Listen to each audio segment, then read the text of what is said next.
Hey everyone, how are we doing? Tiffany, good to see you here. We got a bunch of people watching. We got 6 people watching. Hey, do some confidence rolls from the mean. Your flight gets to the destination on time. You bet. Let me get that loaded up.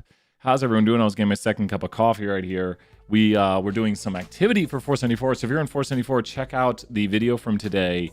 Worked on the activity, got all the problems solved. Love it right there. Got 2 things open right now.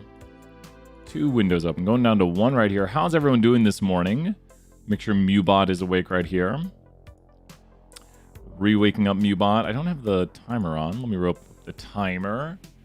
And let's get some My Pearson loaded up. Exam went well last night for 201. We're going to be looking over grades and everything. A lot of emails. Checking out expanded version. For a second. Yeah. Exactly. Okay, good. I think Jordan switched it. Okay, cool. Awesome. Those are posted. Cool, cool, cool. Getting Pearson signed in. I'm doing well, Tiffany. I went and checked on the bunnies. Bunnies are doing well. I literally opened Morty's treats. We have 2 bunnies, Morty and Jolly. And I opened Morty's treats, and it's like little bits of seeds and stuff like that. And he can't see it, but he started I could hear him moving around the cage, going crazy. He's in a big cage area. He can run around in if he wants. Hey, Allie, good to see you here. Hey, Brian, is there an estimate on when our grades will be in? I think by the end of the weekend, Ashley. Good question right there, Ashley. I think I don't have live chat on. Mewbot can see the future. So it should be by the end of the weekend live chat. There we go. Chapter 14, confidence rolls for the mean, right? The flight one. Ask those questions if you got it. You're welcome, Ashley. Anytime. Let's throw out some points from Mewbot. Ask those questions if you got it. I'm getting My Pearson loaded up. And My Pearson is loaded. We're going to do the flight question. There's a whole bunch of questions right here. So many. If you take a look at this, I'll show you in the background right here. There's so many questions. Oh, is this one? We just found it right here. Oh, awesome. So let's jump into it. Here we go with the flight question for 201. Let's do it. Okay, and once again, we're looking at curves for 201, all that good stuff. Cliff, good to see you here. Ask any question you got, Cliff. We'll handle it right away. We got a free question after this. Next question's over. Oh, Tiny Brian's on here? Go away, Tiny Brian. So here we are with the flights, and one thing you'll notice about the flights is we get a shape of a histogram. So what are the conditions? Condition number 1 is random. Did we randomly select these flights? I hope. Condition number 2 is 10%. Are these less than 10% of all flights? It would seem if we select a total of 72 flights via the notation right there. Condition 3 is going to be the not the large enough n, even though it's kind of it, is the nearly normal condition. And do they mention that down here? They do mention it. It is basically the large enough n condition, but it goes by a slightly different name called the nearly normal condition. So when we do this right here, once again, it's random, 10%, and then pause. Because this time we're asking about flights, and we're asking if the flight is delayed. I think this is the one you're doing right here, right, Tiffany? Yep, I believe so. And so with this right here, it says correlation. Yeah, this looks to be the right one. So all of this right here wants us to calculate a confidence interval. And to calculate a confidence interval, we're going to use the following equation. Confidence intervals are calculated via this equation. Y bar plus or minus T star n minus 1 degrees of freedom, s over square root of n. So we have to know the following notation. What is y bar? Now that's a good question. Awesome, Tiffany. What is y bar? Because we noticed the test last night was a lot of do you know the notation? Can you identify the notation and then tell me what it is? So y bar is always at this. So y's are observations, y hats are predicted y's, and y bar is the what of the y variable. Y bar, and it's for a sample rather.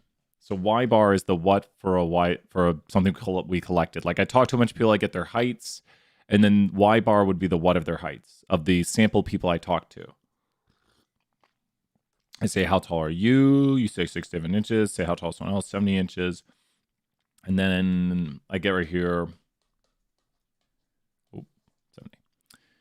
Yep. And that'd be, so Y bar. Good guess, Ashley. Great there. Good guess right there. So what is Y bar? Kind of. Not quite expected mean. Change expected to sample mean. So Ashley, great job right there. Y bar is the sample mean. Does it make sense how I found the sample mean right here? I'm using different data, but this right here is the sample mean for that data set with the sample size of 3, the sum of the observations divided by, a lot of these things are often calculated for you, but this right here would be the sample mean. Like I talked to 3 people and the mean for these 3 people was this. So when you think about what Y bar is, it's just the mean for a set of sample data. Actually, amazing job following along right here. Knowing the notation is key for a lot of these problems. Y bar just means the sample mean. So what is S? So S right here is talking about the standard deviation, which is going to be the distances that the data is away from the mean. So the S is going to be the standard deviation for the sample data that we have. What is N going to be? N is one of the ones that I think people never forget. N is just going to be the sample size. So N is just, when I talked to those 3 people, we had 67, 70, and 73. The sample size was 3. That's how many individuals were sampled. The one that usually people get confused on for this problem is this whole thing over here. We will be going over to this much more in depth during the lecture. This is a kind of a quick overview of it right here. This stands for T, where you get to select it. That's what the star means based on a certain confidence level. And N-1 degrees of freedom. Now, what are degrees of freedom? Degrees of freedom here are calculated via N-1. So can anyone tell me for that previous problem I just did a moment ago, where I had 3 observations, what would the degrees of freedom be for this? If I did it with 3 observations, what would the degrees of freedom be? Who knows for that previous question I just did, if we have, well, so you're thinking, Tiffany's doing the problem we're doing, correct. And for the one I just did, I think you're correct for the one you're doing, Tiffany, that is correct. For the one I just did, the degrees of freedom would be what?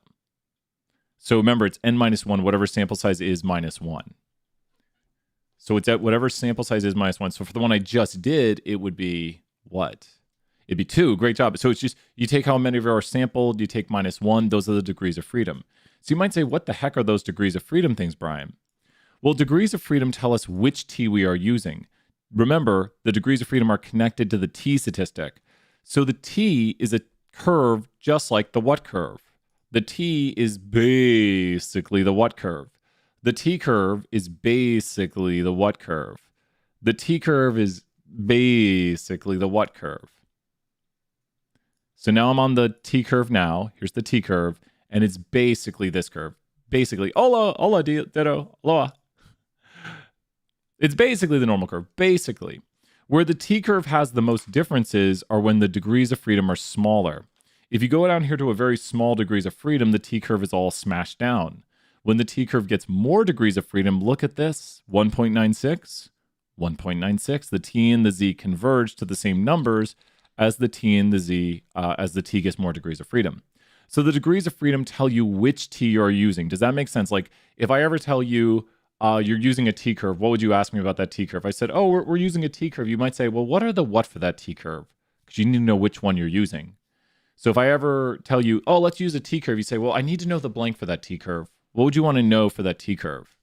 Every T curve will have this, which tells you which one you're using. Because there's infinite T curves. You'd say, Brian, what are the blank for the T curve you're using? And it'll be based on the sample size. What are the, it's over there inside. Oh, we're going to be going over that, Tiffany. So we're just going over the notation right now. You'd ask me, Brian, we're using a T curve. What are the blank for that T curve? Not the p-value. Every T curve will have with it, what does this notation right here mean? This notation right here is always the what for the T. It's over there on the far side. What does that abbreviation mean? Every T curve will always have with it, for 100 point, I'll take that as a question, degrees of freedom. Degrees of freedom. So I could go into more of the statistics of why it's calculated. Like, we're not going to go too mathy right now. But whenever you have a T curve, you might say, well, Brian, remember that sample size of 3 you had? The degrees of freedom are 2. This is the T curve you're using. For your problem right here, I think there are 72 sample size. So if the sample size was 72, what would the degrees of freedom be? Tiffany was mentioning this earlier. If your problem has 72 sample size, what would the degrees of freedom be for your T curve right here, which would be, yeah, no worry, Ashley, you're following along perfectly. Great job. This is where we have to learn the concepts, and then we can just apply it every time we get to a problem. and it would be 71 exactly. So now we just go over here, and this is the T curve we're using. Notice how the T curve changes as I type this. So it's a different T curve for whichever degrees of freedom you have. The T curve is based on whatever your degrees of freedom are. So different degrees of freedom, different T curve. Let's look at our problem and see what it wants us to solve. So here is the full table of everything we want, and we want a 99% confidence interval. That 99% confidence interval is going to be very important. Let's go ahead and grab this right here, and that's all we need plus the 99% confidence. So we're going to also say 99% confident right here. Where does that 99% confident go to? That 99% confidence is actually the reason we put a star on the T, because it's relative to a certain percent confidence. So that's telling us this is a T for a 99% confidence interval with 71 degrees of freedom. We'll find this. Let's find this right now. This is where people usually get stuck. This is the hardest part of this problem, I think, for a lot of people, is finding the T. So once again, the T-applet, I'll put it in the chat here if you're like, where do I go? The T-applet is in the chat. Make sure to bookmark it, or there's a lot of T-applets we can look up. I wouldn't use T-tables, but MuBots just put the T-applet in the chat again. So can anyone tell me the T statistic that has 71 degrees of freedom with 99% confidence? So what does it mean to have 99% confidence? That means we're going to shade the middle 99% of probabilities. If you look at this curve right here, we'd want to shade the middle 99% of probabilities. So we're going to go to the applet right here and shade a curve on 71 degrees of freedom. So 71 degrees of freedom. And now we're going to shade between, and we're going to shade the middle. It says p-value, but we're shading between. And there is the T statistic. I should have paused to see if people could find it. But this is where people usually get stuck on these questions, is finding the T statistic. Let me ask you this question right now. Are you ready? 500 points each. I mean it. This is where people get stuck. I'd like for you to find the T statistic for 60 degrees of freedom. Degrees.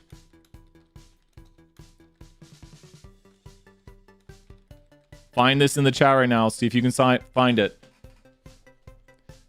The question is, we have 60 degrees of freedom. We want 95% confident T statistic. The T statistic for 95% confidence with 60 degrees of freedom. Go to the T-applet, see if you can solve that. And what is the answer? You'll be shocked. It'll be a number you maybe know. Ashley, I mean it, 500 points. Isn't it so weird that that's so very close to 2? Notice Ashley and notice Tiffany right there. Great job that it's basically 2, because that's basically the Z. So the T is a lot of times very close to the Z. If you're wondering how they got that, they plugged in 60 right here, and then they went to 95% confidence, and they got the T statistic. It is, I think, 2.0001, so you might have carried it out a little bit further. Great job, Ashley, right there. That looks correct. Now, here's the thing. Great job. You're welcome. One more 500-point question. I'm changing the question slightly. The sample size is 61, and we want 95% confidence for the true mean. The sample size is 61. We want 95% confidence for the true mean. Another 500-point question. Going crazy here. These are things we need to know how to do pretty quickly. Oh, Ashley, you're too smart. In a good way. You're too smart. What'd you do, Ashley? Because what did I do? I threw a little bit of a, not like a trick question, but what'd you do? When I said the sample size is 61, what did you do? You immediately said, okay, the sample size is 61. You immediately calculated the what here for the one sample T. Exactly. Does that make sense how to use this right here? Does that make sense? Like for the one sample T, the degrees of freedom are n-1. So when you have to calculate the T statistic, you take the sample size -1. This is just to calculate the degrees of freedom for the T you're using. The degrees of freedom control the shape of the distribution. So good stuff right there. And also it's controlled with confidence. Yeah. The more you use it, the more you practice it, all of a sudden it can become second nature to be like, oh, let me get the T statistic I need. And we'll see that for other problems. I think we'll do a few more of these. So now that we have our T, what was our T? Remember, it's 99% confidence, 71 degrees of freedom. Let's write out our degrees of freedom on here. Degrees of freedom equals to 71. That's n-1. Just remember, degrees of freedom is n-1. And I think we have it on another sheet. There we go. So 71 degrees of freedom, 99% confidence, 2.6. Thank you, Tiffany, right there. There's the answer. Thank you, Tiffany. 100 points, Tiffany. Great job. Ashley and Tiffany, great work. Just remember, new test, new material, and a lot of this material is going to be very repetitive with like confidence intervals. Let's write it below. We'll keep the formula written out right there, and then we'll write it below 2.647. Now we just plug in the standard deviation of 2. I love decimals. Do you love decimals? I love decimals. Square root of 72. We're just literally plugging in, literally plugging in the values. Here's the margin of error. It's probably good to know this is your margin of error for an interval. If anything ever asks you to calculate the margin of error, it's everything after the plus or minus. We should know that conceptually. And here's the sample mean of this right here. There we go. So now it really turns into an algebra problem, as most things do. And everything in life is an algebra problem. 2.92005 square root 72 square root, copy that, 2.92005 divided by that. That's what that is equal to. Make sure. We're not going to times by 2 unless yours is like 95. Mine is a 99% confidence interval, so this is the proper t statistic. We're going to times what I just got right here by 2.647 because that's the t. We're just solving this portion right here. The margin of error is 0.9109. I'll solve that again just to double check. That is the margin of error of the interval. And so I take 72, I square root it, I copy that because I'm going to go 2.92005 divided by square root of 72. And then we multiply, then we multiply that by 2.647. This is actually called the standard error right here. Let me circle and say that. This right here is called the standard error of y bar, technically. That is called the standard error. That's SEY bar. Decent thing to know about the notation of it. It's just that whole thing right there. So you could technically write this as the t times the standard error of y bar. That it can be written that way. It's just another way of saying it. And that right there is s over square root of n. Like this thing right here is that. So sometimes people say, what is the standard error? This is the standard error, which is s over square root of n. So just more notation stuff. Gotta love notation, right? But this also right here, the standard error is one component of the margin of error. The margin of error is everything after the plus or minus. Easy way to remember that. Plus or minus a margin of error. And then we just add and subtract that to our value right there. And so now when we add and subtract it, plus this, 25.34. That's the upper.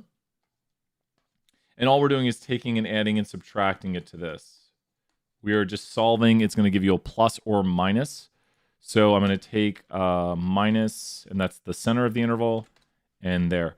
Important to know that that's also called the center, 23.52. I think hopefully it doesn't have us round differently. Okay. This right here at the very start of the interval is the center of the interval.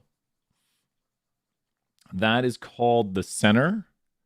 Yes, you put the lower value in first. The lower value is in first, like from this to this, like think about this. If I told you, I'll arrive between your house between 8 p.m. or 8 to 4, you'd say 8 p.m. to 4 a.m.? Like, no.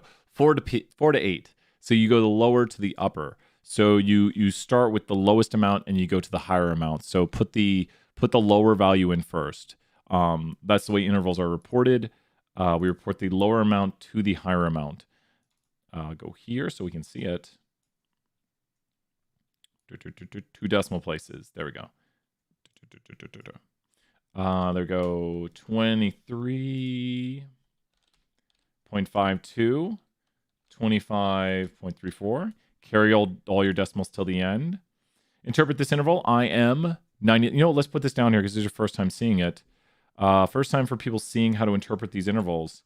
I am blank % confident that the true blank is contained in the interval blank to blank. As long as the graders have an all right time grading your work right here. Yeah, we do insurance company. Yes, you bet. Definitely. Great job. Great question there, Ashley. Let's do that one next. No one's asked. So we got the next question in line right here. This is an interpretation of confidence intervals Who here got to the test last night and was able to, when they got to the end of the test and you saw those interpretations, you were like, yes, free points.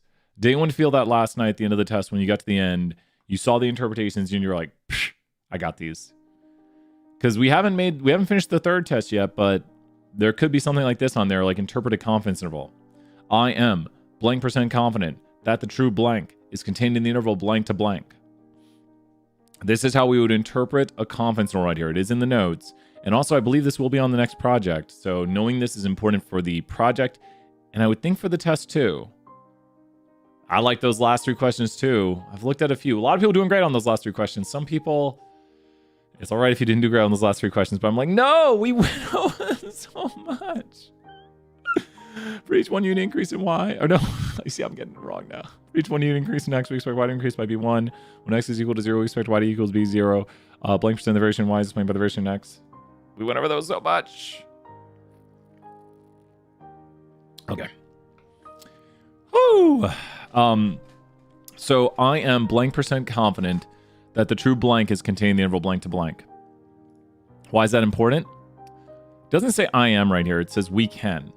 Sure. I am 99% confident that the interval contains the true mean. Now they're mixing it up a little bit. I would say I am 99% confident the true mean of monthly % of delayed flights is contained in the interval.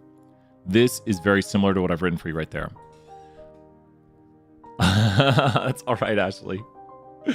Give up the good work. Don't worry. We're looking at, there's a few issues with a few of the questions. A lot of people are asking, like, one of the questions is definitely wrong. I can't really say what, because there's people still, like, due to, you know, like, we work with people if there's an issue with sickness or things like that. Please contact us early. Don't contact us the day of and say, hey, I just found out I'm going to play a basketball game tonight or something. We're like, well, you should have. We have morning makeups for that. Like, if you say, I've got this big basketball game, it's important. No one contacted last night saying that, so I'm not talking about anyone's specific thing. Yeah, I know you emailed me about it with the room, right? With the people outside. You had to screen across from you. Thank you, Tiffany. And just always keep me informed. I'm not complaining. This is not complaining. I just want people to know. Last night I went on a walk for like 30 minutes and I came back and I had 20 emails. Like, I got caught up on emails. I went on a walk for 30 minutes. I came back. I had 20 emails and I was like, But please email me if there's anything. Do not be like, Brian gets a lot of emails, I shouldn't email him. No. I was trying to stay on top of it yesterday because like it was busy. Don't you, Mop Pearson, don't you do that to me. Don't you tell me I got something wrong. Mop Pearson's not gonna do that to us right here. Let's do Ashley's question right here. Good work on this right here. Brian's just going crazy as per usual. Let's hop to the main screen. Definitely no really good work last night. Last night's exam was tough. We're looking at a curve and there's a question or two that there's one question has a issue with where it didn't accept decimals. Got to fix that. Another question literally just has a wrong answer. Very sorry about that. Most unhappy about the question that has a wrong answer. But we're going to fix that up. We're going to fix it. We have ways of fixing things.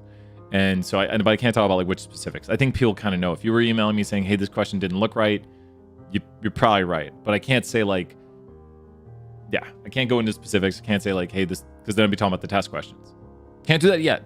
Can we do the question using the t-tables? Yeah. Oh, I love that one, Tiffany. Oh, that's probably one of my favorite ones. Not that I don't like your question, Ashley. I like your question, Tiffany, right there because I get to guess it. I love guessing games. Let me double check. Which one is... Ashley, your question is insurance policy. Okay, so yours is going to be... So we're seeing if teenagers are at the wheel of an accident. So is that a categorical or quantitative question? In the chat right now, what you tell me is teenagers being at the wheel, a categorical or quantitative question? Because I know where to go because I know, so I'm going to the chapter this is from because I'm asking myself, is that a categorical or quantitative question? And the question being, is a teenager at the wheel? Is that categorical or quantitative? Yep. And Timmy's talking about hers there. Ashley, you are correct. That is categorical. So since it's categorical, I've went to confidence intervals for the true proportion. So does that make sense why I went to this chapter? And this is good to know for the test. I went to this chapter right here because this is confidence intervals for the true proportion because we're asking, is a teenager at the wheel? And that'd be yes or no. And I think I have it. Insurance company checks policies. Okay, we got it. Let's go check it out. Insurance company checks policies, confidence intervals for the true proportion, chapter 13 again. Let's do it. Wrong button. Okay. Create a 95% confidence interval. 95% confidence interval. So with this right here, we actually want to go to Mr. David M. Lane. Now, what number jumps into your mind when you hear 95% confidence? There might be a number you are already thinking about. You're probably thinking 2, because 68, 95, 99.7. But we got to be a little more exact these days, and you might not know it, but 95% confidence is going to be, it's not going to be this number. Wait for it. It's going to be this. 1.96, which is basically 2. A 2 is actually 1.945. That's 2 if you do the decimal place accuracy. But a z-score for a 95% confidence interval is 1.96. It's basically a big number in statistics. If I walk up to someone and say, does 1.96 have any meaning to you? And they say, well, yeah, it's confidence interval, right? I'd say, you do statistics. So it only means something to statisticians. There's other numbers too, like 1.645, because that's a 90% confidence interval. But we use these numbers a lot with z-scores. But this is basically what number again? 95, 1.96 is basically, for all intents and purposes, what? It's basically what? It's basically what? I want to see that number in the chat. It's basically this. And I'll show you why that's so important very quickly right here. It's basically this. 1.96 is basically this. It's basically this. What number is it basically? Like, 1.96 is, for all intents and purposes, if we're not doing exact calculations, it's basically this. What number is it basically? Which is so helpful if we just think of it, it's basically this. It's basically 2. Watch this. If I go here to, do I have a model right here? I don't. Very, very quickly. Do I have Survey 10 loaded up? Please tell me I have Survey 10. Oh, where's my Survey 10? This is why knowing it's basically 2 helps. If I take this right here and I times it by 2, that's the margin of error. So if I calculate this plus this right here, I've actually calculated the upper bound for a 95% confidence interval for the intercept of this model. 57.52, basically 2. If you want to go more exact and do 1.96, actually we could just take and plug that in and look at how close this is. This does exact calculations right here. So this is, we're going to be doing this in 201 right here because we're doing the same formulas that we'd be doing 320 because it's basically 2. It does all the calculations for us. What we're going to do right here for our problem, now we're back to our problem for a confidence interval, is we're going to use the following formula. Here's the formula we need to know. P hat plus or minus Z star P hat minus Q hat, P hat times Q hat over N square root. So, RStudio is great. 320, 474. Other classes I teach use RStudio. So if you have any questions about those, let me know. It's really great to learn, and programming really helps with like organizing thoughts and logic and stuff like that. You have to be very methodological. What is P hat? We need to know what P hat is. What is P hat? We have to know these formulas when we do this. What is P hat?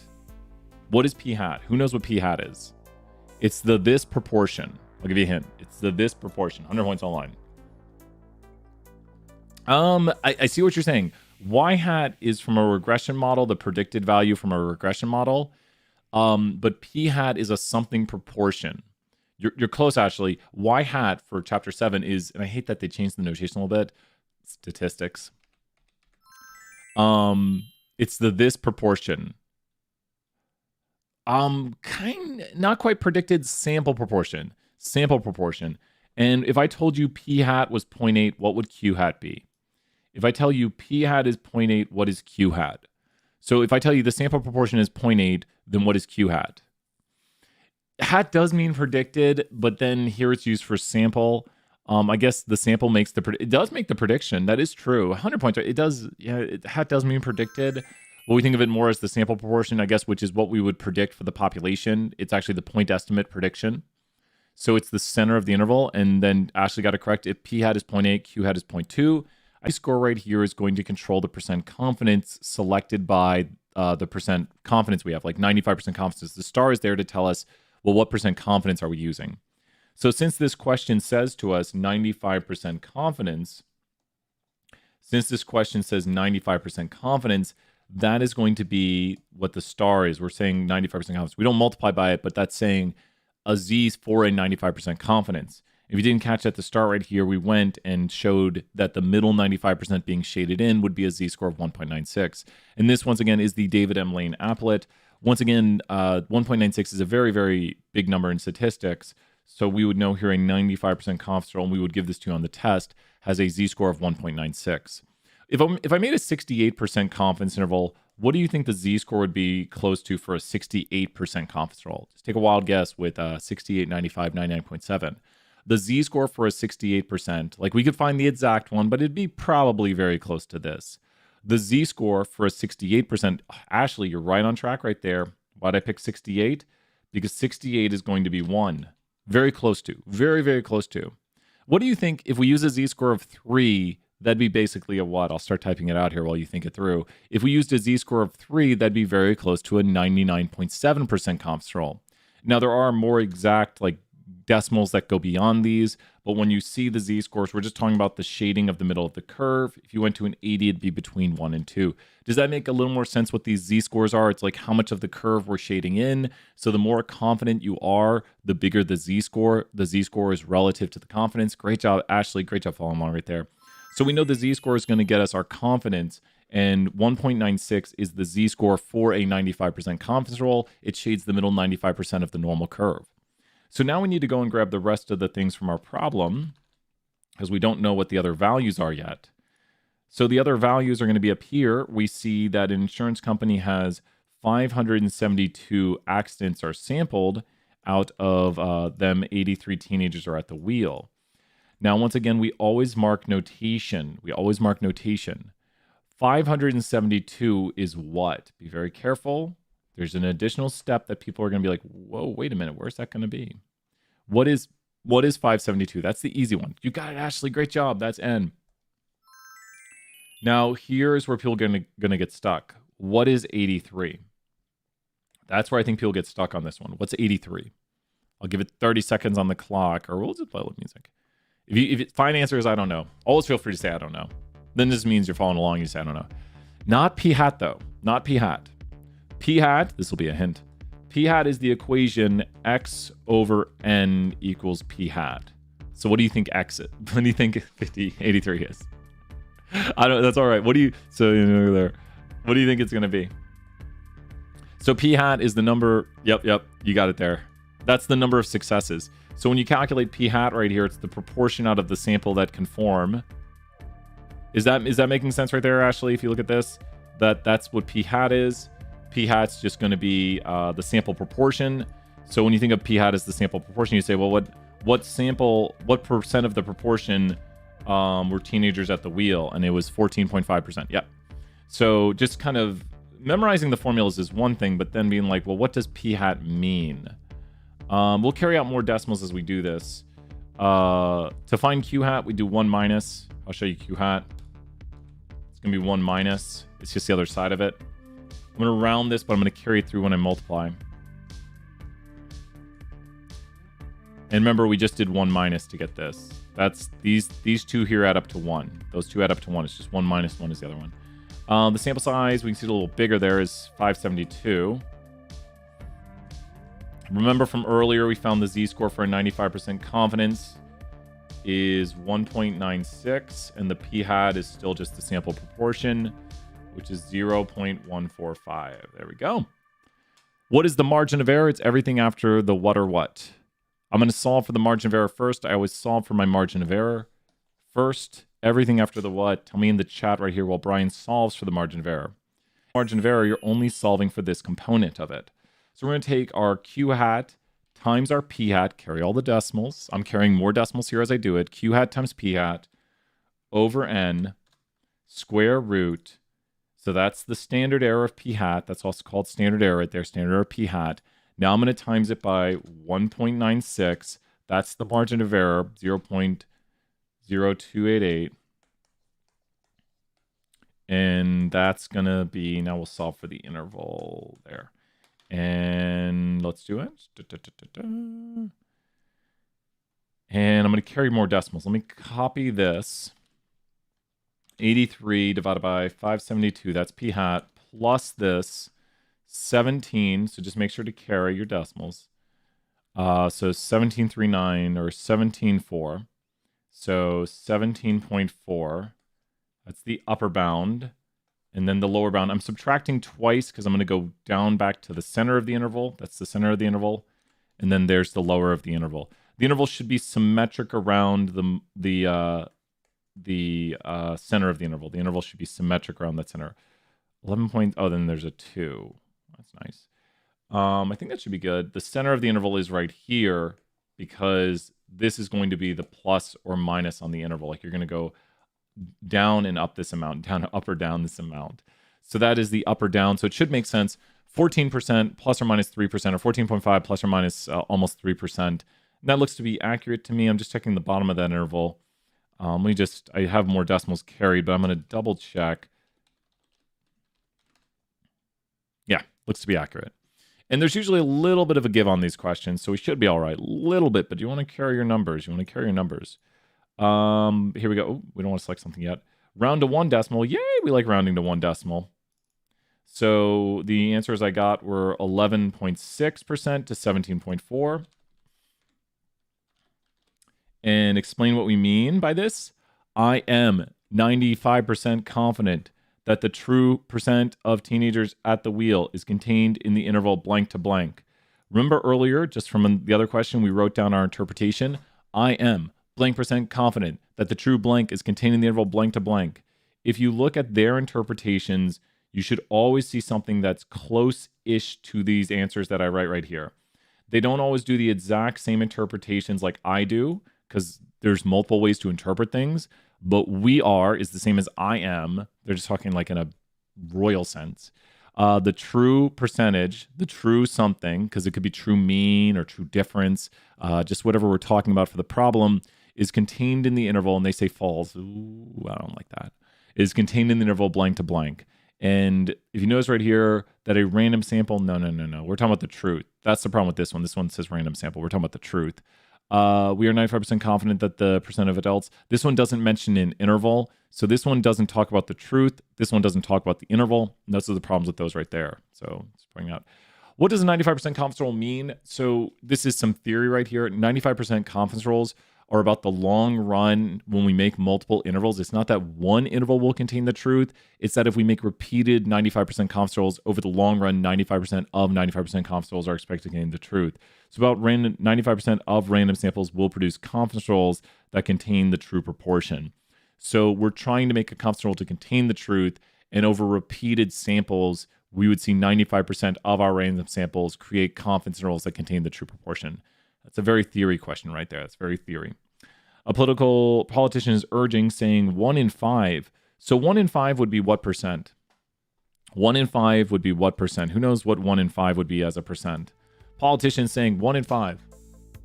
It's windy outside today. Politician saying 1 in 5. So what percent is that? Does the interval contradict that statement? 20%. We think the truth is somewhere between here and here. And the politician's like, those darn teenagers, get off my lawn. And he says, get in accidents 1 out of 5 times 20%. And we would say our interval, what? Our interval says we believe the truth is somewhere between 11.6 to 17.4. So our interval is going to contradict because the figure quoted by the politician is outside the interval. We don't think that that's the truth. The politician says they believe the truth is 20%. We say we don't believe you. We think the truth is somewhere between here and here. Does that make sense what we're trying to estimate with this interval? We're saying we take a sample. Yeah, but great job right there, Ashley. Excellent work. We'd say, I don't think you're right because I estimate the truth to be somewhere between 11.6 and 17.4. I think you're wrong. The truth is not 20%. Getting those hundreds today. Tiffany's got, yes, awesome. Ashley, ask another question if you got it. Thank you for hanging out here. We're going to do at least one more question. We got started a tiny bit late today. I had to help out the bunnies. Let's do another question right here. Hopping into that next question right away. We got open questions after this. Thank you, everyone asking questions. I know we just did a test. Ooh, I'm going to be doing some analysis of the data. I will present to you that analysis of the data. Tiffany's got one of my top favorite questions of all times because it looks really hard, but I promise you, This question's a lot of fun. Say stats is fun. I love it. My fiance was talking to some people and they were mentioning how like they were like, oh, stats, that was such a crazy. Bunny's great. Kayla, good to see you here, Kayla. We just got done with 201 and 320 tests last night. Oh, and Kayla, I need to, if the student's okay with it, I need to send you or show you the app that another student is working on that is rivaling your app, Kayla. He's got some amazing work. It's really looking good. Here we go with some T statistics. Let's check this out. Now, what's really interesting is the T and the Z start to converge. So let me just tell you this right here. This is how I'm going to do this. I'll show you how to solve these, but I also want to tell you how I can do these. Yeah, I think they'd be okay with me showing you it because I love it. A lot of people are, like okay with like working and showing things. He's got a lot of cool stuff. It's so cool. And that whole flip thing that you have going, yeah, a lot of people are using that now. And that's so new. It just came out like over the summer or something, right? So new. Okay. So the T is basically the Z. You might say, well, why are we using the T then? The T does a more fine calculation. William Gossett made the T distribution while working at Guinness Beer. True story, no jokes. You'll hear more jokes in class about this. But he made it to do an exact calculation because his intervals were wrong. Using the normal, his intervals were not correct for smaller sample sizes. So probably, we've seen it today, 1.96 is the Z-score. So there's the Z-score of 1.96 on the screen, but the T-score for a 95% confidence interval, and this is 95%, if you're wondering, it is 95%, is not always 1.96. The T, Ashley, another 100 points, always has what? The T always has what? I'm changing it now, and all of a sudden it is 1.96. The T always has with it a certain amount of what? What does that mean right there? What is going on? The T always has with it what? I'm throwing out points anyways. The T always has with it this that we should know. We should always ask, what are the what's for our T? Which as these get bigger, look at the T. Wait a minute. It's going towards that 1.96 again. So the T always has with it degrees of freedom. The T always has degrees of freedom. And as degrees of freedom approach infinity, they actually have to go towards infinity. The T becomes the normal. So when does the T have the biggest differences? When there's smaller degrees of freedom. Now the T is nothing like the normal, but as it gets more degrees of freedom, it starts to approach our 1.96. So you might ask, well, Brian, how in the world are you randomly guessing 1.66? And I'll probably get, this one's the hard one to guess up here. I'm going to get one of these wrong, and it's going to be this one right here is the one I'm getting wrong. Yep, this top one is such a hard one to guess. That little bit of that lecture I gave right there, the top number is so hard to guess because there's less degrees of freedom. When there's a lot of degrees of freedom, I'm basically using what I know for the normal curve. Now, you're not going to just randomly guess these like me. You should go to the T-applet, and the first one says 99% confident with 23 degrees of freedom. So let's go to shade the middle. 99% confident with 23 degrees of freedom. The answer is 2.81. 2.81. And now we should get them both correct. The second one I was able to guess because I know the Z-score. The Z-score for 90% confident is 1.645. So since I know the Z-score, I said, since there's a lot of degrees of freedom, I think it was 88. There we go. Since there's 88 degrees of freedom, and I know 1.645, this answer is going to be a little bit further out. Does that make sense? This is some, you understand it way bigger depth if you know it at this level. You don't have to know it at this high of a level. But I was able to guess this number here because I know the Z-score is 1.645.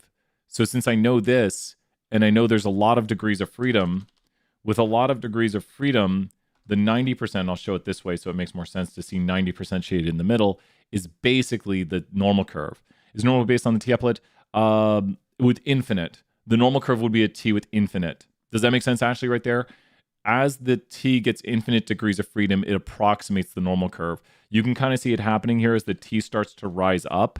It would start to approximate into a normal curve with infinite degrees of freedom. It actually never achieves it, but with very little degrees of freedom, the T and the Z have more differences. And that's why when there's a lot of degrees of freedoms on these questions, I can usually tell you the answer.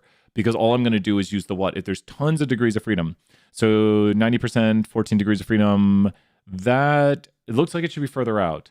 14 degrees of freedom. Yeah, that's right there, Tiffany. Yep.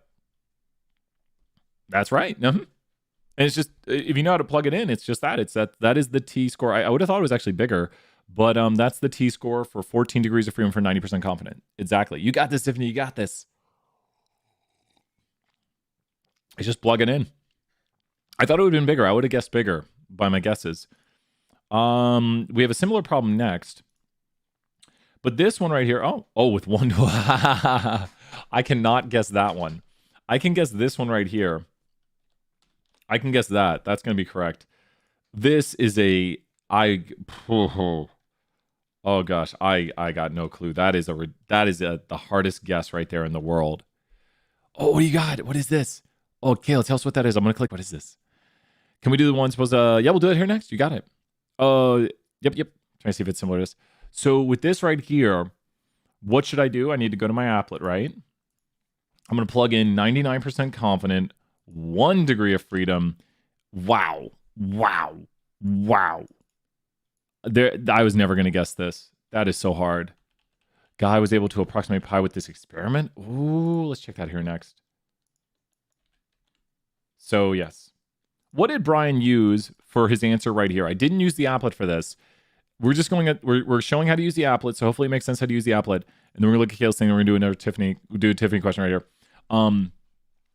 What did I basically use? Because I didn't use the applet for this one. So since there's so many degrees of freedom right here, what did I use for this one? Who remembers how Brian is able to solve these? Because I know some numbers for certain things. So what did I use instead of using the T right there? I just used this, and I was basically correct because there's so many degrees of freedom. Who remembers Brian's trick when the degrees of freedom are really large? Well, then I'd say, well, the T is basically this then. Because I know this number for 90% confidence for something else. Since there's so many degrees of freedom, Brian went and used the normal. Yes, Kayla crushing it right there. I went and used the normal because it's basically the same thing. If you were to say here, instead of using, let's go here and do a 90% confident, and I have this number memorized, and look at rounds to 1.65, well, if you go to the T, and this was a T with 111 degrees of freedom and 90% confidence, and I got lucky, it gave it to me, it's 1.66, but there was a margin of error on it, and it said, sure, 1.65. So the answer was 1.6. And yeah, that got it. And it said, you are right. So knowing that the T and the Z are basically the same thing.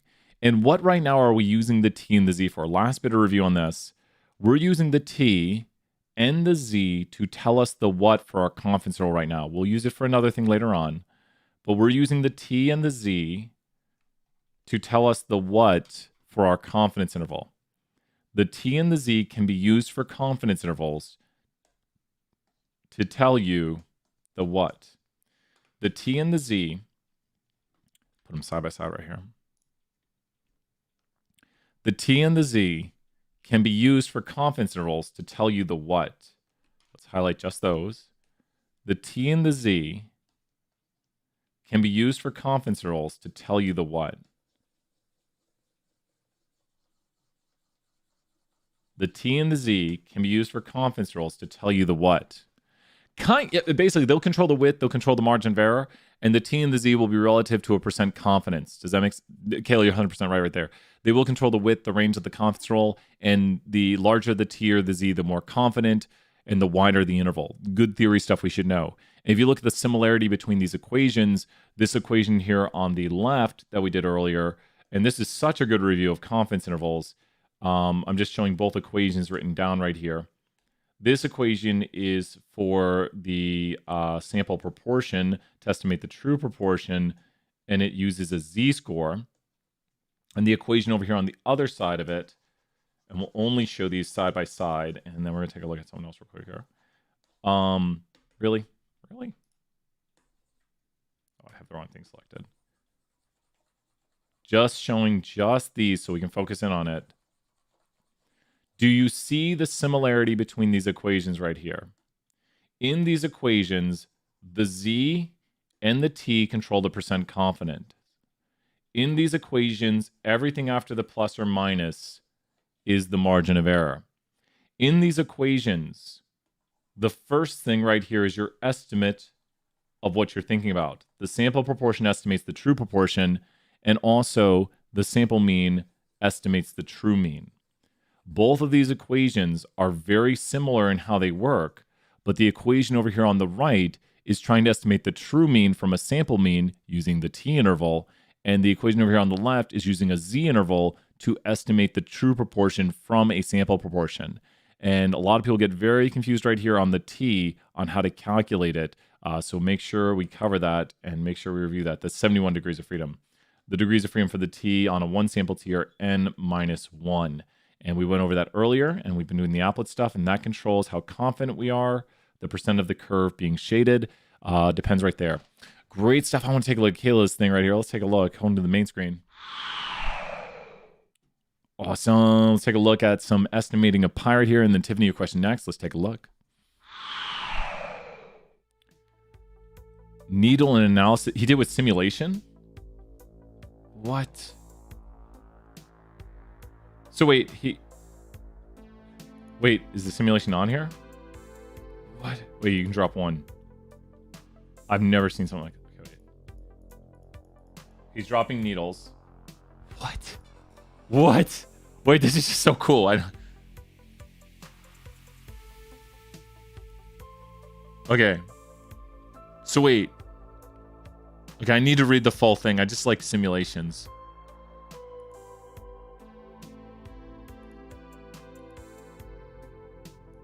I need to read the full thing. Drop one. Yeah, that's so cool.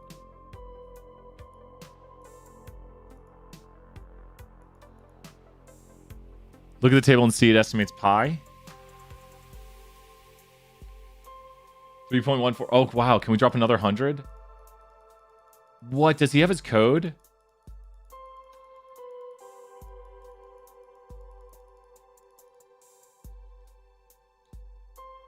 That's so crazy. So wait, is this from 1985 he did this? He did this by, yeah, so like it looks like someone was doing it in 1985. A lot of these numbers are greater than 3.14, 159.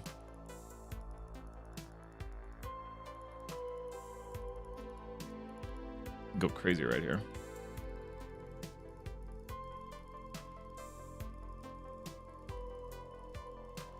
I'm gonna stay here all day and do this.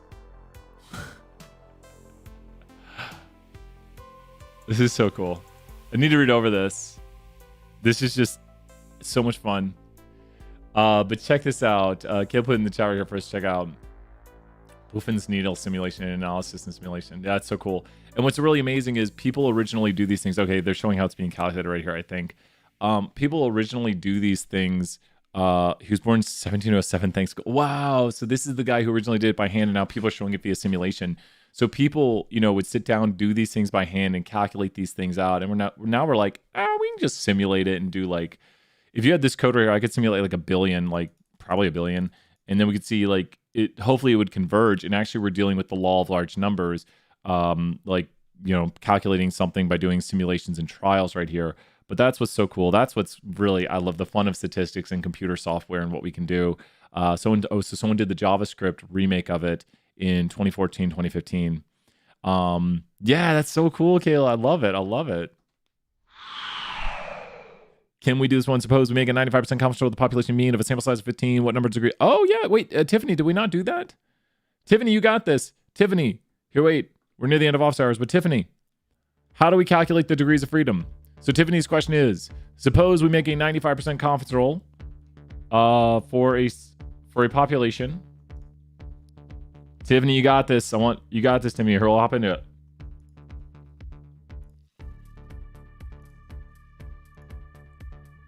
Let's go check it out. We got this. We got this. For a one sample t, what's the equation? For a one sample t, what's the equation for the degrees of freedom? For a one sample t, what's the equation for the degrees of freedom? I'm not going to answer it. I'm going to walk you through it. You got this. For a one sample t, what's the equation for the degrees of freedom? A fine answer is I don't know, and then I'll show some help. N-1, Ashley just crushing it right there. Want to note something out of on the lab? Do you want to note? Oh yeah, what is it? What is it there, Snap? Let me know. Wanted to note something out on the lab. You want to note something? I think we published the grades. So I sent that email and I think I published. So it's N-1 So what do you think the answer is here? There you go. So you got this. Look at that. Look at that right there. Do we have another one right here that's multiple choice? Which of the following statements is true about the T distribution? T's have fatter tails and are narrower than the normal. Let's take a look. T's have fatter tails and are narrower. That looks true. The T is fatter and more narrow than the normal. If you go over the T here and it has low degrees of freedom, it's going to have fatter tails and be more narrow. That is true. The T distribution is symmetric and unimodal. Let's go look. That's symmetric and unimodal. Canvas will count your answer wrong if you type, oh no. I'll correct that. Oh, that's so horrible. That's because we must have it as a word entry. Snay, if it counted you wrong, we'll fix that. Whenever something's counted wrong like that, email me and I can fix it. Please, please, please let me know. It must not be a numeric entry then that the question was written as. It must have been just a general entry, like a word entry. No. As the degree, do you think this is true or false? As the degrees of freedom increase, 100 points. Thank you for pointing that out, and make sure to email me. Oh, Michaela did. We'll fix that we'll fix it. Great job. You got it right there. Oh, good. Oh no, need to fix that question. Go fix it. This is true. Let me go fix that question right here. Let me go try. Can I go fix that question? I'm gonna go try to fix it. Snea, thank you so much for that. Let me go try to fix that question for 474. Okay. All the questions might be like that. Putting the 0 before. I can add multiple. Okay, that one's got a margin of error, so that one's not going to be mad. I'm always a little bit afraid to...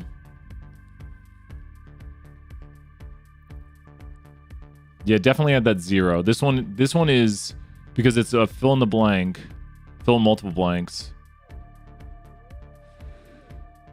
A little bit afraid to change the question type on these right now. That's got margin of errors. That's got a margin of error. Yeah, I think it's just the 1. And then this one right here. And it says round to 3 decimals, so make sure to do that. Okay. I'm adding more possible answers, just in case. Kind of helps with not having to regrade everything if there's a problem. It helps me. Let's update this question. Cool. And then we look at the other one.